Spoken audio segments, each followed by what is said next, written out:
네, 오늘 열왕기하 22장 말씀을 같이 나누겠습니다. 한미 양국이 주한미군의 사드 배치를 최종 합의를 하자 중국이 크게 반발하고 있습니다. 사드는 고고도 미사일 방어 체계입니다. 그런데 중국은 북한의 위협을 핑계로 해서 미국이 동북아에 MD 미사일 방어 체제를 구축하려 한다고 사드에 대한 미국의 의도를 믿지를 않는 겁니다. 만일에 북한을 구실로 삼아서 미국이 미사일 방어 체계 동북아에 방어 기지를 세우는 게 사실로 드러나면 이제 중국이 크게 반발하게 되면 한국 경제는 정말 어렵게 됩니다. 왜냐하면 산업통상부 자료에 의하면 2015년도에 한국이 수출 1위 국가가 중국입니다. 23.1%입니다. 미국은 2위입니다. 13.2%입니다. 만일에 중국이 한국 그 무역에 대해서 보복 조치를 하게 되면 한국 기업은 정말 어려워집니다. 벌써 사드 배치가 발표되는 순간에 지금 화장품이 중국인들이 많이 사가는데 화장품 회사 주가가 떨어지기 시작했습니다. 북한은 SLMB를 쏘아 올렸습니다. 이 SLMB는 잠수함에서 쏘아 올리는 탄도미사일입니다. 잠수함에서 쏘아 올리면 사드가 아무 소용이 없어요. 사드는 방향 바꾸는데 12시간이 걸립니다.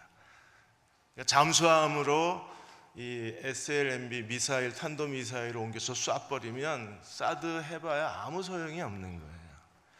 이런 상황에서 참 정부가 난감하겠다는 생각이 들었습니다. 이럴 때 정말 하늘이 낸 하나님의 지혜를 갖춘 지도자가 한국에 필요하지 않나 하는 생각이 듭니다. 열왕기하 22장에는 하나님께서 오래전에 예언하셨던 왕이 등장하는데 그 왕이 요시야 왕입니다. 요시야 왕에 대한 예언이 하나님이 르호보암 여로보암 시대에 남왕국 북이스라엘로 남북 왕국이 갈라질 때 하나님이 그때 여로보암을 심판하시면서 예언하신 사람이 요시야예요. 열왕기상 13장 2절에 하나님의 사람이 여로보암이 베델에서 제단의 제물을 우상 숭배의 제단을 드릴 때 하나님이 심판의 말씀을 전하시기를 제단아 여호와께서 이와 같이 말씀하시기를 다윗의 집에 요시야라 이름하는 아들을 낳으리니 그가 내 위에 분향하는 산당 제사장을 내 위에 제물로 바칠 것이요 또 사람의 뼈를 내 위에서 살라버리리.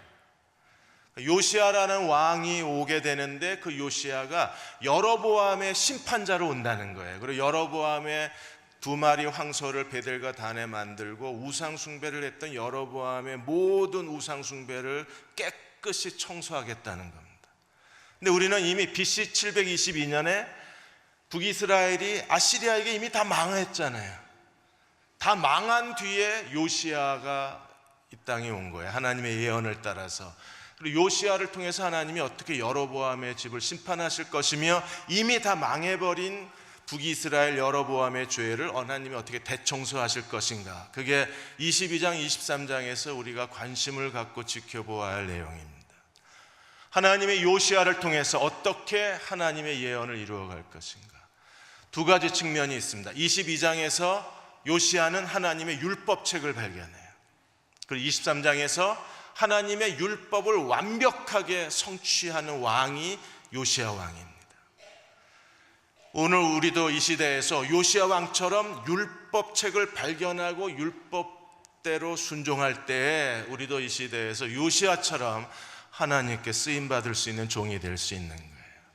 어떤 일이 일어났는가 보겠습니다. 먼저 22장 1절과 2절에 보시면 요시야에 대한 평가가 나와요. 요시야는 왕위에 오를 때 나이가 8세라 초등학교 1학년입니다. 나이가 8세 초등학교 1학년 때 왕이 돼서 31년을 통치를 했어요. 그런데 요시야에 대한 평가가 뭐예요? 2절에 보시면 요시야가 여호와 보시기에 정직히 행하여 그의 조상 다윗의 모든 길로 행하고 좌우로 치우치지 아니하였더라. 하나님 앞에 정직했습니다. 다윗의 길로 행했습니다. 좌우로 치우치지 않았습니다. 그래서 요시야를 제2의 다윗이라고 그러고 열왕기는 전에도 없고 후에도 없는 가장 완벽한 왕이라고 요시야를 평가하고 있습니다. 요시야가 통치할 때 주변 상황은 어땠을까요? 주변 상황은 거대한 변화가 일어나서 아시리아가 망하고 바벨론이 세계 강대국으로 등장을 합니다. 당시 아수르 바니팔이 사망한 이후에 민중 폭동이 일어나요. 시민혁명이 일어납니다. 그렇게 나라가 어수선한 가운데 메대가 이 아수르를 침략해 와서 아수르의 주요 도시들을 정복해요. 아수르 니느웨를 완전히 무너뜨립니다. 메대가 아수르를 무너뜨리는 걸 보고 바빌로니아가 메대하고 연합군을 형성해서 하란을 정복하고 아수르 제국을 멸망시켜 버립니다. 그리고 바빌로니아가 새로운 신흥 강대국으로 등장을 하는 거예요. 그 시기에 요시야가 유다의 왕으로 하나님의 세움을 받는 겁니다. 애굽은 메대가 이 아수르 니느웨를 다 정복해 큰 도시를 무너뜨리고 아수르를 넘어뜨리는 걸 보고 바벨론과 대적하기 위해서 애굽은 다시 망해가는 아수르하고 손을 잡아요. 이런 세계 열강들의 틈바구니 속에서 요시야 시대는 잠시 정치적 안정기를 누립니다. 왜 우리가 세계 열강을 살펴보는가 하면 지금까지 남유다 왕들은 세계 강대국의 등장, 친아수르, 반아수르 정책에 의해서 하나님을 섬기기도 하고 아수르 우상 숭배에 빠지기도 한 거예요. 그런데 요시야는 강대국의 영향력을 받지 않고 요시야는 처음부터 하나님을 찾으면서 종교 개혁을 일으켰던 왕이었어요.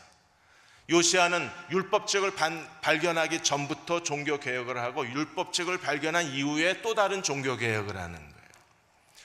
요시야의 종교 개혁에 대해서 역대하 34장 3절과 4절이 이렇게 증언을 합니다. 아직도 어렸을 때 왕위에 있은 지 8년에 8살에 왕이 되고 8년이 지났으니까 16살이에요.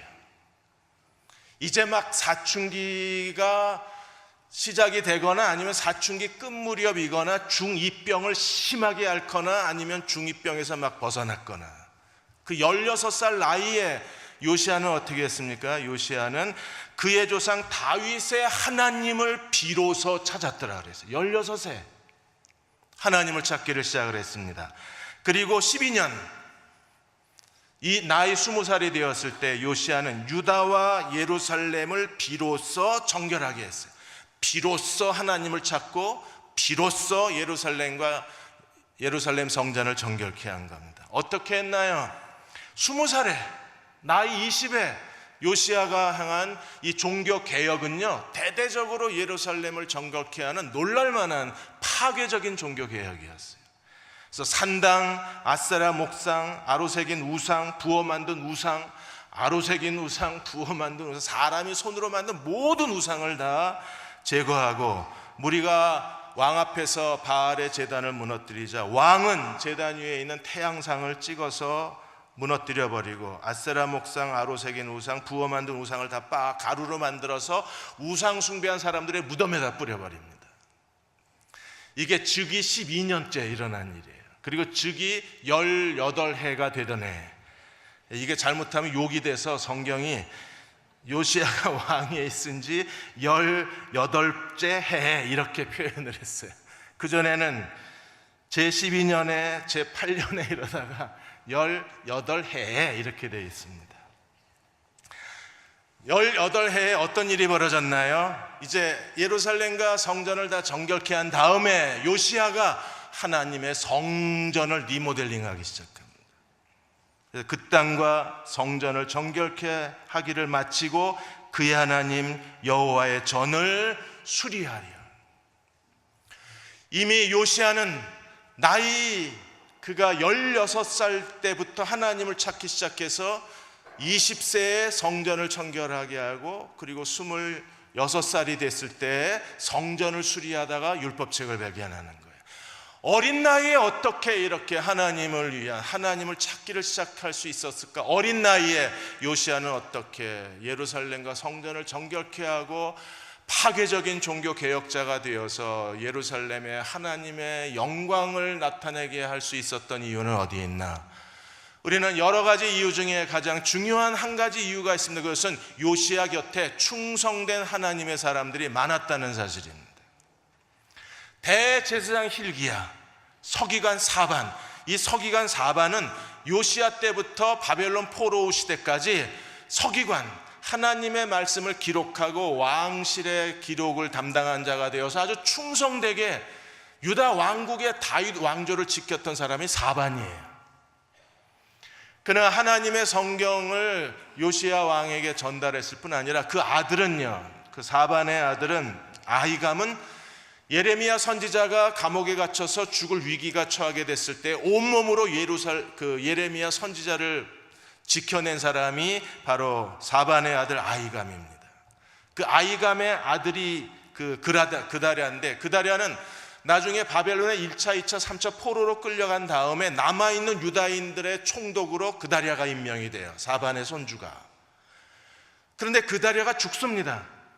그가 죽고 난 다음에 유다 백성이 애굽으로 끌려가게 되고, 그때 예레미야도 애굽으로 끌려가게 돼요. 그러니까 하나님의 선지자를 온몸으로 보호하고 남은 유다 역사 가운데 하나님의 통치와 그리고 하나님의 인도하심을 온몸으로 이끌어내었던 사람들이 사반입니다. 서기관 사반. 그 사반이 요시야 옆에 있는 거예요. 그리고 여선지자 훌다가 있고, 그리고 다윗 왕국의 이후에 다윗 왕조에 설명하는데 굉장히 많은 다윗의 사람들이 등장하잖아요. 다윗을 온몸으로 목숨을 내어놓고 다윗을 보호했던 37명의 용사들의 이름도 다윗 곁에 있었어요. 다윗 이후에 성경에 가장 많은 충성된 신하들의 이름이 기록된 사람이 요시야입니다.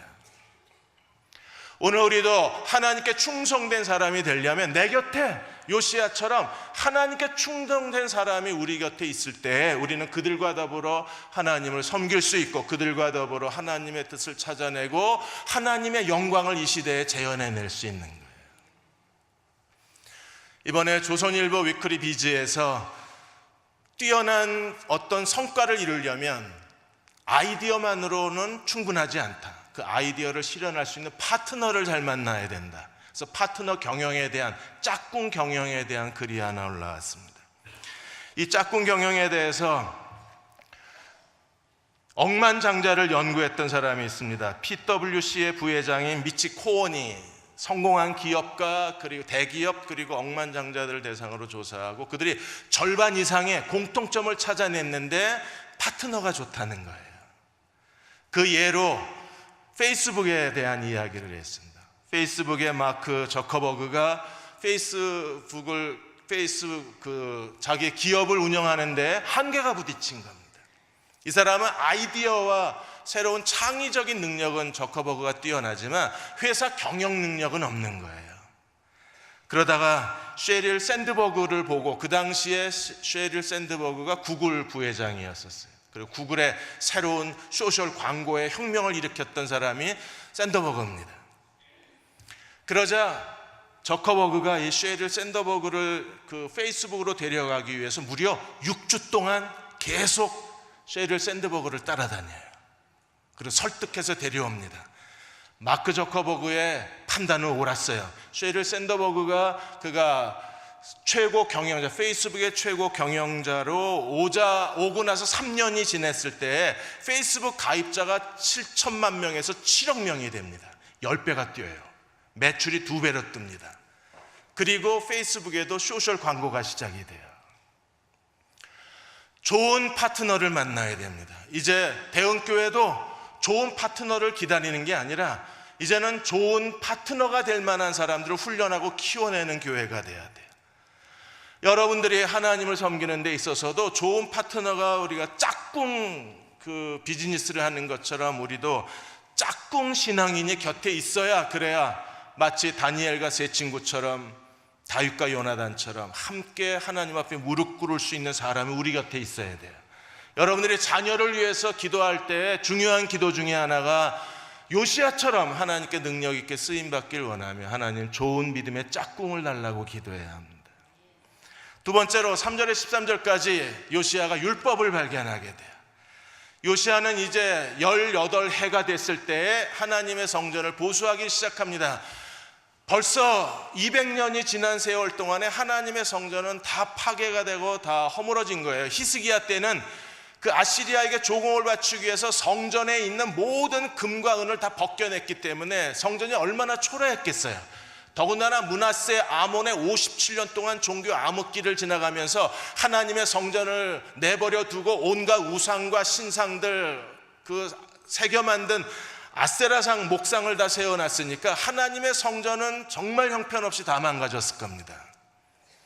그래서 요시아가 하나님의 성전을 리모델링하고 재건축하는데 200여 년 전에 요아스가 했던 방법을 그대로 사용을 합니다. 요아스는 성전 수리에 새로운 제도를 만들어낸 사람이었잖아요. 제종 그 시스템을 만들어낸 사람입니다. 그래서 제사장들이 헌금을 함부로 사용하지 못하게 성전 입구에다가 백성들이 은을 바치게 하고 그 은은 성전 수리에만 쓰게 했잖아요. 그 하나님의 성전 앞에 있는 백성들이 바친 은을 돈꾀를 쏟아서 그 돈을 가지고 하나님의 성전 리모델링을 한 거예요. 정말 좋은 업자를 만났습니다. 요시아는. 그래서 이 사람들이 성전을 리모델링 하는 동안에 7절에 보시면 그들의 손에 맡긴 은을 회개하지 검사도 안 했어요. 감사가 필요 없을 정도로 그들은 진실과 성심으로 자기들의 모든 기술과 재능과 헌신을 다해서 하나님의 성전을 완벽하게 리모델링을 했습니다. 그런 과정 속에서 율법책이 발견이 돼요. 여러분, 율법책이 언제 발견됐는지 아십니까? 성전 입구에 있는 돈꾀를 쏟아놨는데 그 돈꾀 밑에, 쏟아놓은 돈 밑에 율법책이 있었어요. 자, 8절에 보시면 서기관 사반이 그 요시아 왕에게 가서 보관하는데 사반의 보고가 이렇게 돼 있어요. 왕에게 들어가서 보고하여 이르되 왕의 신복들이 성전에서 찾아낸 돈을 다 쏟았어요. 그러자 거기에 대제사장 hil기야가 그 돈꾀에서 율법책을 발견합니다. 그게 역대하 34장 14절에 기록이 되어 있어요. 교회는 돈꾀를 쏟아야 돼. 그래야 돈 밑에 성경책이 숨어 있는 거예요. 교회가 돈을 쌓아놓고 있으니까 성경책이 안 보여. 돈을 다 쏟아버려야 돼요. 감자탕 교회 조 목사님을 제가 좋아하는 이유는 그 교회는 교회 1년 예산을 다 써요. 한 200만 원 남겨놓고 다 써버립니다. 그리고 그걸 가지고 다시 새해를 시작하는데 하나님이 그 감자탕 교회를 얼마나 크게 축복을 하세요. 정말 복음적이고 신실하시잖아요. 그러니까 그 교회는 돈꾀에 돈이 안 들어있어요. 그러니까 성경책이 항상 보였을 것 같아요. 돈꾀에 돈을 쏟아내고 나서 대제사장 hil기야가 성경책을 찾아요. 사반에게 줍니다. 사반이 읽어보고 그 책을 왕에게 갖다 줘요. 그리고 요시아 왕 앞에서 성경을 읽고 나중에 23장에 가면 요시아 왕은 그것을 백성들 앞에서 읽어요. 요시아 왕 앞에서 성경을 읽었을 때 요시아의 반응이 어땠습니까? 왕이 율법책의 말을 듣자 곧 그의 옷을 찢었더라. 요시아 왕이 하나님이 예언된 왕이요, 하나님께서 다윗의 가문에 특별히 보내신 바 된 왕의 가장 중요한 특징이 여기에 있는 거예요. 율법을 듣고 옷을 찢었던 하나님의 사람. 오늘 이 시대에 한국교회가 다시 일어나야 할 가장 중요한 영적 증상이 있다면 우리도 이 시대에서 율법책을 다시 찾고 성경을 다 감추어 놓았잖아요. 하나님 말씀이 어디에 갔는지 우리는 하나님 말씀을 잃어버린 세대에 살고 있는 겁니다. 하나님 말씀을 다시 찾고 우리가 하나님 말씀을 들었을 때 우리 모두가 다 그 앞에서 옷을 찢을 수 있는 사람들이 돼야 돼요. 하나님 말씀에 사로잡히고 말씀에 굴복당해져서 우리가 성령의 기름 부으심을 받고 자기 죄를 회개하고 말씀 앞에서 우리가 자기의 죄를 뉘우치고 그리고 예수 그리스도 앞에서 기꺼이 자신의 세상적인 모든 습관들을 다 내어버리고 그리고 하나님이 원하시는 거룩한 삶을 살기 위해서 온몸으로 하나님 말씀에 복종하기 위해서 몸부림치는 시대가 되어야 그래야 하나님이 우리를 통해서 새로운 일들을 해내실 수 있는 거예요. 지금 이 시대에 우리가 간절히 찾고 구해야 할 가장 중요한 것이 있다면 하나님 말씀 앞에 무릎 꿇는 사람들, 말씀 앞에 엎드린 사람들, 하나님 말씀을 엎드리고 예수 그리스도의 그 성령의 임재하심 앞에 굴복한 사람들이 그 말씀에 항복한 사람들이 하나님 앞에 인간의 내면의 변화가 일어나고, 그리고 그들이 하나님이 원하시는 순종의 삶을 살아낼 수 있고 하나님의 뜻을 찾아내고 하나님과 함께 동행함으로 자기 인생의 새로운 각자의 삶의 영역에서, 그게 정치든 경제든 교육이든 비즈니스는 어떤 영역에서든지 하나님의 그 사람을 통해서 하나님의 영광을 드러내는 그릇이 될 수 있는 거예요. 말씀에 굴복하지 않으니까 내면의 변화가 안 일어나는 겁니다. 교회에서 어느 정도 훈련받고 성경 공부하면 우리는 그리스도인처럼 살 수 있습니다. 그러나 그리스도인으로서의 내면의 변화가 안 보이는 거예요. 하나님 앞에 겸손하고 온유해야 되는데 우리는 겉모습만 그리스도인이지 그 안에 하나님이 어떤 분이신가를 인격적으로 보여줄 수 있는 내면의 변화가 안 일어난다면 우리는 아직까지 말씀 앞에 굴복한 사람이 아닌 거예요. 18세기에 스코틀랜드에 영적 부흥이 일어났을 때 그 부흥에 쓰임받았던 목사님 중에 한 분이 제임스 로브 목사님이십니다. 이분이 그 당시에 스코틀랜드의 영적 사회적 현상에 대해서 이렇게 칼럼을 쓰셨습니다. 제일 큰 문제는 성도 그리스도인의 삶 속에서 나타나고 있는 부패와 타락이라고 그랬어요. 그야말로 살았다 하나 죽은 자들이라는 겁니다. 하나님에 대한 우리의 마음이 죽어 있고 하나님 사랑할 줄도 모르고 영적인 무감각과 쇠퇴에 빠져서 사람 사랑할 줄도 모르고 자기를 낮출 줄도 모르고 영적인 둔감함 속에 빠져서 예배에 대한 모든 기쁨을 다 잃어버린 사람들, 살아있다 하나 죽은 자들이라는 거예요. 그래서 제임스 로브 목사는 1713년부터 교회에서 성경만 설교하기로 결단을 내립니다. 도저히 이 영적인 어두움을 해결할 방법이 없는 거예요. 기도하다가 하나님 말씀만 설교하기로 결단을 내리고 성경과 성경 교리에 대해서 온 힘을 다해서 설교하기 시작합니다. 몇 년이 지난 어느 날, 그날 주일 예배 갈라디아 4장 19절을 가지고 설교하는데 설교 중에 마치 고넬료의 집에서 베드로가 설교하는데 성령이 임하신 것처럼 하나님 말씀을 전하는 중에 성령이 임해서 예배드리는 성도들이 흐느껴 울며 자기 죄를 회개하기를 시작을 해요. 그들은 하나님 앞에 철저하게 회개하고 거룩한 갈망에 사로잡혔습니다. 예배를 드렸는데도 성도들이 집에 가지 않는 거예요. 주일 예배도 겨우겨우 참석했던 사람들이 말씀에 대한 사모함이 넘치고 하나님 나라를 사모하면서 그들이 매일 예배를 드리기 시작합니다. 월요일, 화요일, 주중에도 계속 기도회로 모이고 예배로 모이면서 그들은 하나님 앞에 끊임없이 몸부림을 칩니다.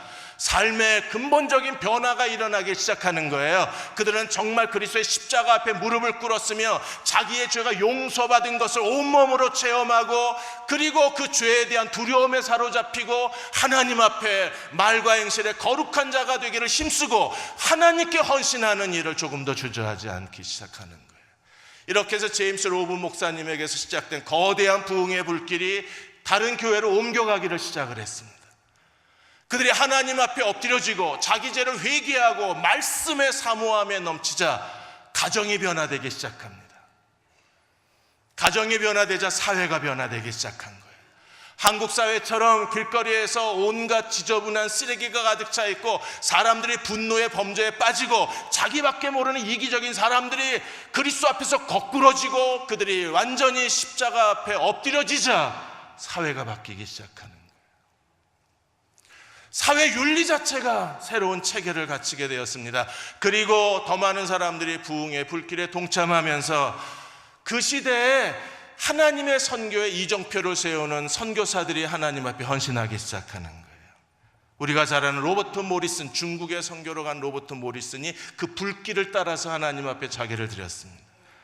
그리고 로버트 모펫 그리고 데이빗 리빙스턴도 그 거대한 스코틀랜드의 부흥의 불길을 따라서 하나님의 부르심에 따라 자기의 남은 생애를 그리스도의 지상명령에 온전한 제물로 바친 사람들입니다.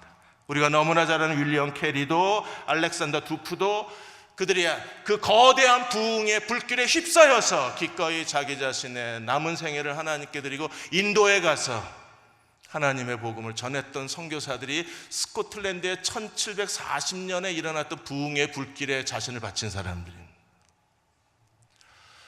지금 우리가 소망하는 것은 우리가 예배를 드리다가 강력한 말씀의 기름 부으심이 우리 안에 거해서 우리도 자기 죄를 회개하고 내가 어떻게 용서받았는지 하나님의 십자가의 그 큰 사랑을 온몸으로 받아들이고 말씀 앞에 엎드려지기를 구하는 거예요. 요시야가 그랬던 것처럼 하나님 말씀을 들으면서 자기 옷을 찢어낼 수 있는 사람이 될 수 있다면 우리는 이 시대에서 하나님의 능력으로 변화받을 수 있을 거예요. 자기 옷을 찢은 사람들만이 진정한 그리스도인다운 인격을 보여주는 겁니다. 겉모습만 그리스도인이 아니라 인격 자체가 그리스도인이 되는 거예요. 그리스도인의 삶은 모방해내는 게 아니라 그들의 영성 자체가 그리스도인의 삶이 되어서 그 누가 시키지 않아도 누가 강요하지 않아도 자원하여 자발적으로 하나님께 충성된 사람으로 살아갈 수 있어요. 자기 인생에 대해서도 새로운 도전을 만들어내는 사람들은 그래서 자기 인생의 밑바닥에서 그 진흙 구덩이에서 벗어나서 자기 인생을 새로운 반석 위에 세우는 사람들도 십자가 앞에 엎드린 사람들인 거예요. 마지막으로 14절에서 20절까지 이제 율법을 해석하기 위해서 여선지자 훌다를 찾아갑니다. 13절에 요시야는요 정말 하나님 말씀이 궁금했어요. 그래서 13절에 너희는 가서 나와 백성과 온 유다를 위하여 이 발견한 책의 말씀에 대하여 여호와께 물어라. 사반이 읽고 그리고 나서 왕에게 들려준 말씀은 결국 남유다가 멸망당한다는 하나님 말씀이었던 거예요. 그래서 너희는 가서 온 백성과 유다를 위하여 이 발견한 책의 말씀에 대하여 여호와께 물어라. 우리 조상들이 이 책의 말씀을 듣지 아니하며 이 책에 우리를 위하여 기록된 모든 것을 행하지 아니하므로 여호와께서 우리에게 내리신 진노가 크도다. 이 기록된 말씀을 듣지 아니하고 기록된 이 말씀을 순종하지 않아서 하나님이 유다에게 내리신 진노가 크다는 겁니다. 하나님은 이미 히스기야 때 선지자를 통해서 유다를 멸망시키겠다 그랬어요. 그리고 이제는 하나님께서 그 심판을 확실하게 하기 위해서 율법책을 찾아내게 하시고 율법책을 펴놓고 하나님이 유다의 심판을 선언하시는 겁니다. 왜요? 이 율법책은 이스라엘이 언약을 맺은 모세의 율법입니다. 그들은 하나님 앞에 언약에 사인했어요. 서명한 민족입니다. 순종하면 복을 받고 불순종하면 저주받는 것. 더군다나 그들이 계속 하나님을 떠나서 우상 숭배하면 하나님이 그 땅에서 그들을 쫓아내리라는 그 하나님의 언약의 약속에 서명한 사람들이 언약의 백성 이스라엘이잖아요. 이제 하나님이 그 언약서를 펴놓고 하나님께서 유다에게 이제 너희가 약속한 대로 나는 너희를 심판하겠다고 말씀하시는 겁니다. 선지자를 통해서 증언하시고 이제는요 하나님의 율법책을 펴놓고 나는 너희를 심판하겠다고 말씀하시는 거예요. 얼마나 무섭겠습니까? 요시야는요 그 말씀의 사실 여부를 확인하고 싶었습니다. 그 말씀에 대한 갈망과 갈증이 생겼어요. 그래서 그는 충성된 사람들을 여선지자에게 보내서 여호와께 묻는 겁니다. 14절에 보시면 제사장 힐기야, 아히감, 악볼, 사반, 아사야, 여선지자 훌다에게로 나아갔습니다. 그럼 그 당시에 요시야 시대에 선지자는요 예레미야가 선지자입니다. 최고의 예레미야 선지자가 있었는데도 왜 훌다에게 갔을까? 더군다나 스바냐, 나움이 그 시대의 선지자로 활동하고 있었는데 요시야 왕은요 여선지의 훌다에게로 보냅니다. 지금 우리가 사는 세상은 정말 난세입니다. 해결책이 보이지 않아요. 이 난세에는 여성 리더십이 뜹니다. 워싱턴 포스트지가 2017년이 되면 서방 세계를 이끌어가는 독일, 영국, 미국을 이끌어가는 그 수장이 전부 여성이 될 것이라고 전망을 했어요. 독일은 이미 메르켈 총리가 유럽에서 가장 강력한 독일을 일구어냈고 지금 그 브렉시트 이후에 영국이 새로 총리를 뽑는데 지금 2명의 후보자가 전부 여자입니다. 누가 돼도 대처 이후에 제2의 여성 총리가 영국에 생기는 거예요. 미국은요 힐러리 여사가 지금 대권 주자를 향해서 열심히 뛰고 있는 상황입니다. 한국도 이미 여성 대통령 시대입니다. 힐러리가 대통령이 되면 미국 역사상 최초의 여성 대통령이 되는 거예요. 이제 반기문 유엔 총장이 올해까지 이제 임기가 끝납니다. 지금 반기문 유엔 총장이 뒤를 잇겠다고 후보가 나섰는데 후보 5명이 전부 여자입니다. 그래서 이제는 전 세계의 외교의 최고의 수장이 여자가 되는 거예요. 더군다나 세계 경제를 이끌어가는 두 개의 축이 하나가 IMF고 또 하나가 미국 중앙은행입니다. IMF 총재가 여자입니다. 그리고 미국 중앙은행의 총재도 여자입니다.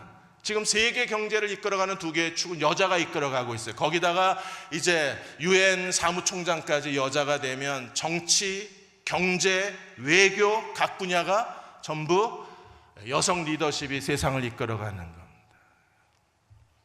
그래서 지금 교회 안에도 여성 리더십이 새롭게 하나님 앞에 헌신되고 있는 이유 중에 하나도 거기에 있는 거예요. 훌다 여선지자가 그 요시야가 보낸 사람들에게 두 가지를 예언합니다. 하나는요, 유다의 멸망에 대해서 예언을 하는 거예요. 16절에 여호와의 말씀이 내가 이곳이 어디예요? 예루살렘. 이곳과 그 주민들에게 재앙을 내리되 유다 왕이 읽은 책의 모든 말대로 하리라. 결국에 그게 사실이었어요.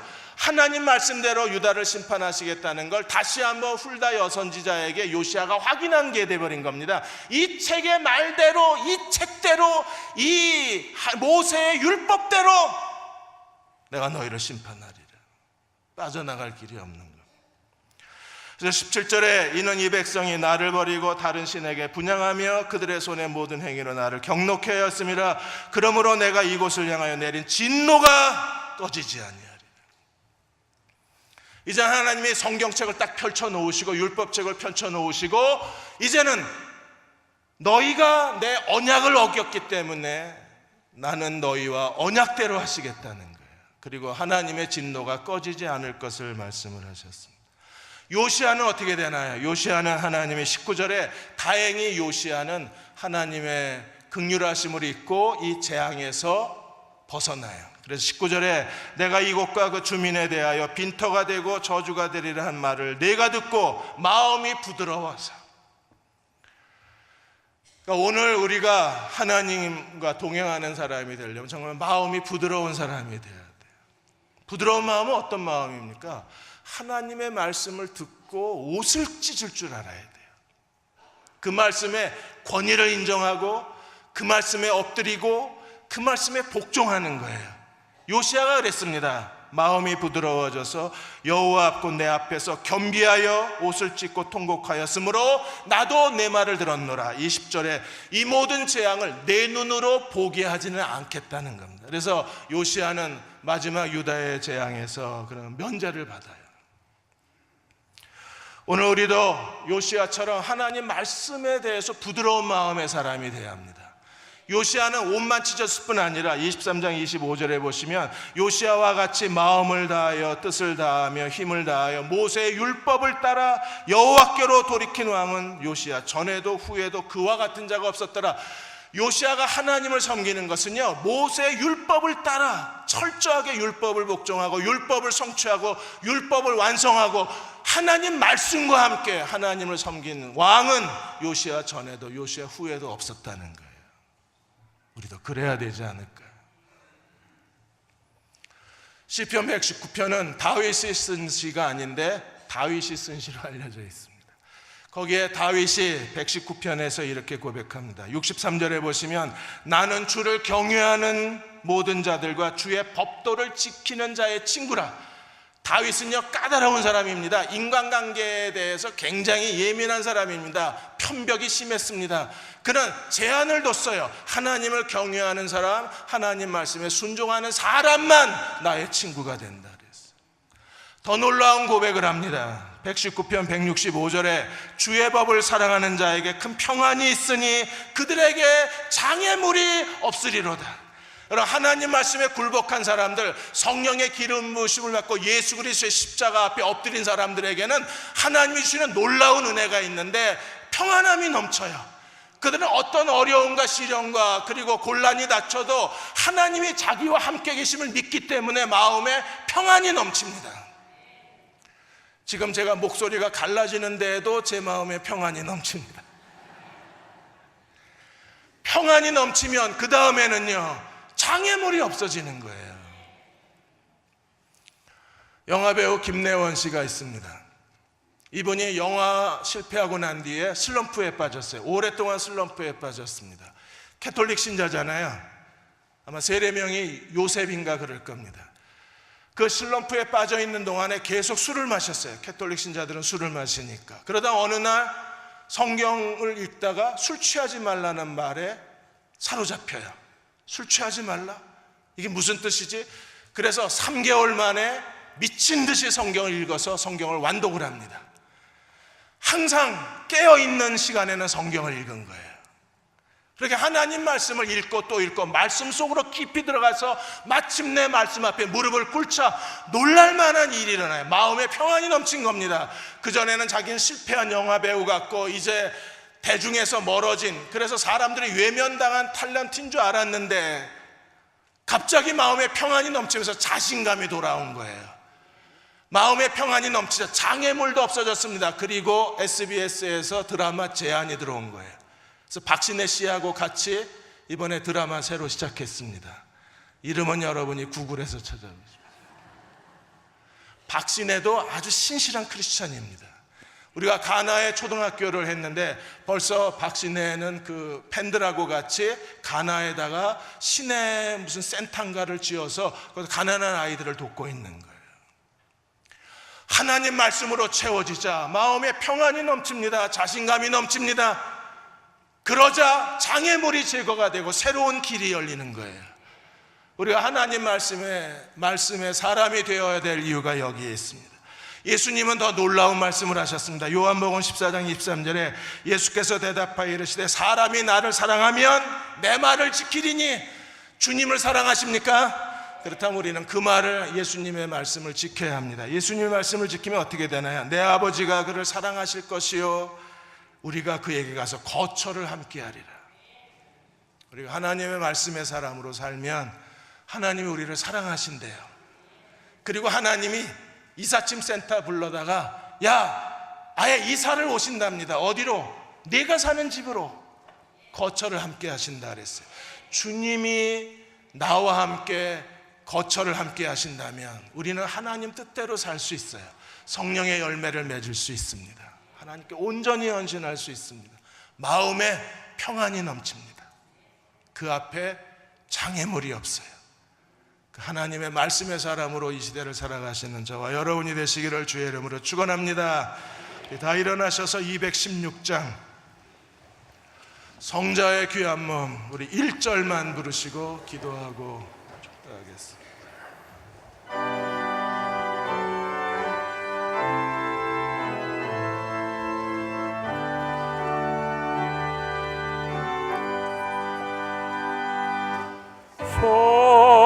성자의 귀한 몸 날 위하여 버리신 그 사랑 고마워라.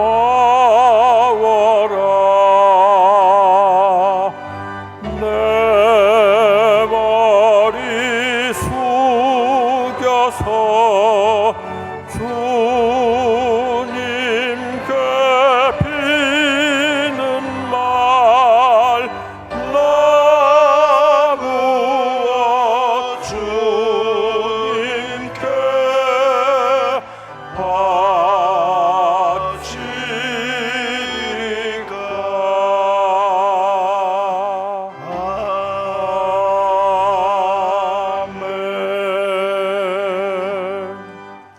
주의 법을 사랑하는 자에게 큰 평안이 있으니 그에게 장애물이 없으리로다. 하나님 말씀을 듣고 옷을 찢었던 요시야처럼 저희도 하나님 말씀 앞에 굴복하게 하여 주옵소서. 성령님 우리가 드리는 예배를 기름 부어 주시기 원합니다. 우리도 요시야처럼 말씀 앞에 엎드리고 싶습니다. 하나님 말씀 앞에 무릎 꿇고 싶습니다.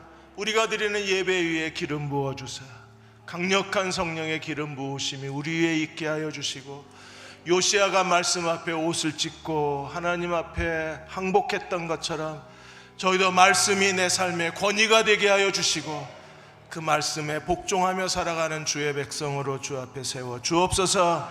내 계명은 내가 너희를 사랑한 것 같이 너희도 서로 사랑하라 이것이라고 말씀하셨습니다. 마지막 주님의 새 계명을 따라 내가 너희를 사랑한 것 같이 너희도 서로 사랑하라. 이 계명을 따라 순종하고 살아가는 주의 백성 되게 하여 주옵소서. 다 같이 함께 통성으로 기도하겠습니다. 하나님, 저희에게 긍휼하심을 베풀어 주옵소서.